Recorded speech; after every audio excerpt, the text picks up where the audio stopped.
There's no such thing as a mental health holy grail. As simple as that sounds, most therapists get into the therapy business because they want to help people, and most of them have a deep desire to be better at what they do. So how can a therapist honor these aspirations, continue to develop as a therapist, and achieve better results more often and with more clients? One thing seems clear: there's no such thing as a mental health holy grail, that special model or technique that will, once and for all, defeat the psychic dragons that terrorize your clients. No single validated therapeutic approach has ever been shown to be better than any other. Take treatments for post-traumatic stress disorder. Cognitive behavioral therapy has been demonstrated to be effective and is widely considered the treatment of choice for PTSD. Yet a meta-analysis published in 2007 showed that several approaches with diverse rationales and methodology were also effective. These include cognitive therapy without exposure, eye movement desensitization and reprocessing, hypnotherapy, psychodynamic therapy, and present-centered therapy. Two of these treatments, cognitive therapy without exposure and present-centered therapy, even excluded any therapeutic actions that might involve exposure. In other words, clients were encouraged not to discuss their traumas. Despite the presumed benefit of exposure for PTSD, the two treatments without it proved to be just as effective as those with it. The meta-analysis suggests that the competition between today's different therapeutic approaches is a lot like the competition between aspirin, Advil, and Tylenol. All of them relieve pain, and all of them work better than no treatment at all.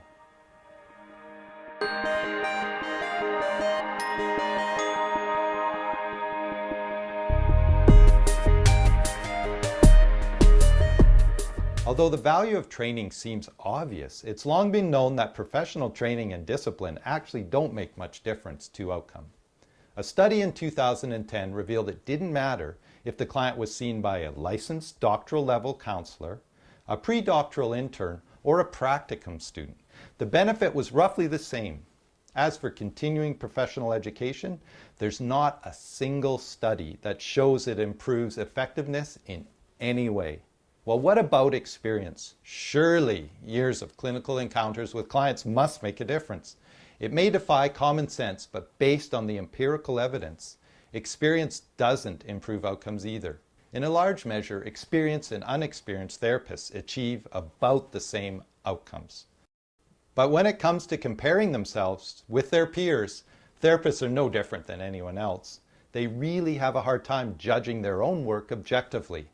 A study published in 2005 asked 143 clinicians to rate their job performance from an A+ to an F. 2/3 considered themselves an A or better. A full 90% considered themselves in the top 25%. Not one therapist rated him or herself below average. However, if you remember the bell curve, you know this can't be an accurate representation of reality.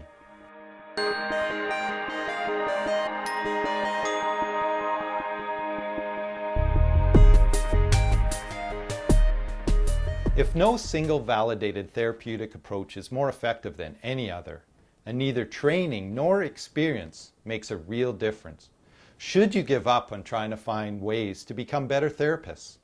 Of course not. There's an empirically based method of improving outcomes based on the most extensive investigation of therapist development ever conducted. In a remarkable 15-year-long study, David Orlesky and Helga Ronstad took an in-depth look at therapist experience of their professional growth. They collected richly detailed reports from over 5,000 psychotherapists of all career levels, professions, and theoretical orientations from over a dozen countries. The results appear in their book, How Psychotherapists Develop. Orlesky and Ronstad coined the term healing involvement to identify the pinnacle of therapist development. Healing involvement reflects a mode of participation in which therapists experience themselves as personally committed and affirming to patients, engaging at a high level of basic empathic and communication skills, conscious of flow-type feelings during sessions, having a sense of efficacy in general, and dealing constructively with difficulties if problems in treatment arise. Healing involvement represents therapists at their best. when their immersion into their client's story is complete, their attunement sharp, and the path required for change eminently accessible. So what causes this? And more importantly, how can you make it happen more often?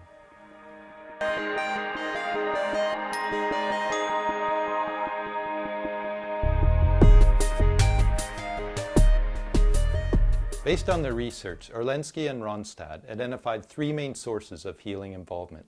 The first is the therapist's sense of cumulative career development. The improvement in clinical skills, increased mastery, and gradual surpassing of past limitations. Therapists like to think of themselves as getting better over time at what they do. 86% of therapists, regardless of career level, said they were highly motivated to pursue professional development. There is no other profession more committed to getting better at what they do.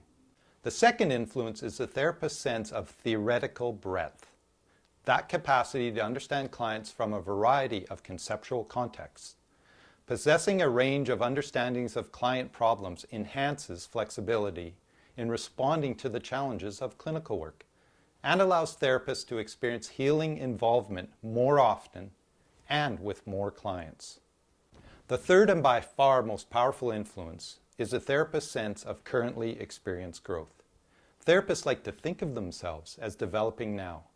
The experience of current growth translates to positive work morale and energizes you to continue professional reflection so that you stay with the developmental process. Your sense of current growth keeps you vitally involved in the work itself and is therefore critical to becoming a better therapist. Now you might be thinking, isn't the healing involvement just more self-delusion on the part of therapists about how effective they are? It could be if it were not for the other element of the outcome equation, the client. Their help can ensure your healing involvement benefits them.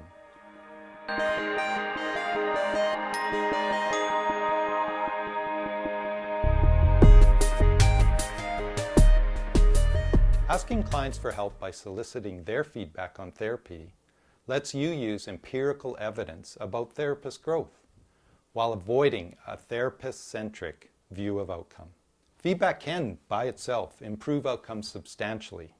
Consider the results of a 2009 study, the largest randomized clinical trial of couple therapy ever conducted, by Dr. Barry Duncan and two other colleagues in Norway.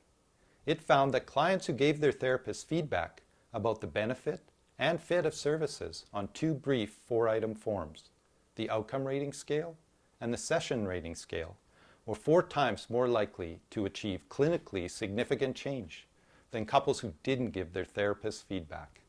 What's more, the benefits of the feedback continued even after 6 months. Couples who provided feedback ended up being 46% less likely to separate or divorce. These results led to the national adoption of the ORS and SRS in Norway. Further research has proven the Norwegian study was no fluke.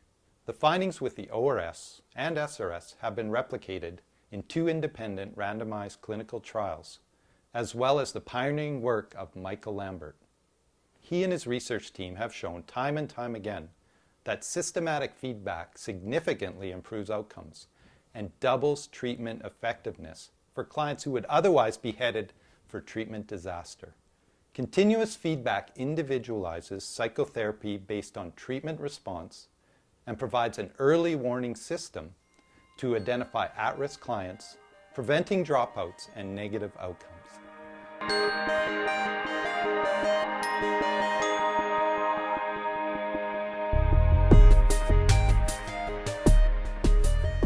Systematic client feedback will help you become a better therapist. While virtually every therapist likes to think of themselves as getting better over time, the only way to know this is to collect outcome data. Routine collection of client feedback about the benefits they experience allows you to plot your cumulative career development so you can understand how well you're doing now and can implement and evaluate strategies to improve your outcomes. Finding out how effective you really are can be risky business. You might learn something you'd rather not know, but the only way to get better is through feedback about where you are now versus where you'd like to be. It does take courage, but so did walking into a room for the first time with someone in distress. And so does doing it day in and day out. If you need further encouragement, consider the results of the study in Norway on the benefits of feedback in couples therapy. It found that tailoring therapy based on client feedback improved the outcomes of 9 out of 10 therapists. Feedback seems to act as a leveler among therapists, raising the effectiveness of lower or average therapists to that of their more successful colleagues. In fact, one therapist who was amongst the lowest in effectiveness without feedback became the therapist with the best results with feedback. This heartening finding suggests that regardless of how effective you are now, you too can be amongst the most successful therapists if you take charge of your own development through outcome data collection.